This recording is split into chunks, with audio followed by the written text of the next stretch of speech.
नाशिकमध्ये गोकुळ गीतेंच्या बंडखोरीच्या निर्धारामुळे मित्रांमध्ये संशयाचं वादळ. गीतेंमागे भाजपची ताकद असल्याची शिवसेनेच्या गोटात कुजबूज. उद्यापर्यंत नाशिक विधान परिषदेचा तिढा सुटण्याची चर्चा.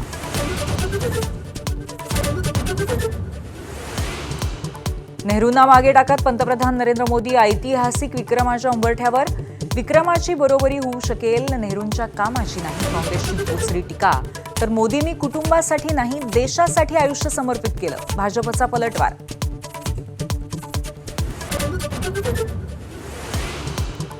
भाजप नेते गिरीश महाजनांकडनं ऑपरेशन ब्लू स्टारचा काळा दिवस म्हणून उल्लेख. खलिस्तानवाद्यांचा गौरव करणाऱ्या महाजनांची मंत्रिपदावरनं हकालपट्टी करावी, विरोधकांचा हल्लाबोल. तर भाजपची सावध प्रतिक्रिया. राज्यभरात अनेक ठिकाणी वादळी पावसामुळे मोठं नुकसान, फळबागा आणि शेतीला मोठा फटका. मुंबई, पुणे, नाशिकसह 25 जिल्ह्यांना येलो अलर्ट. बंडखोरांच्या वादळात अडकलेल्या तृणमूलच्या अध्यक्षा ममता बॅनर्जी सोनिया गांधींच्या भेटीला. दोन्ही नेत्यांमध्ये तासभर चर्चा. तृणमूलच्या 20 खासदारांचा वेगळा गट स्थापन. पाकव्याप्त काश्मीरमध्ये पाकिस्तान विरोधात असंतोषाचा उद्रेक.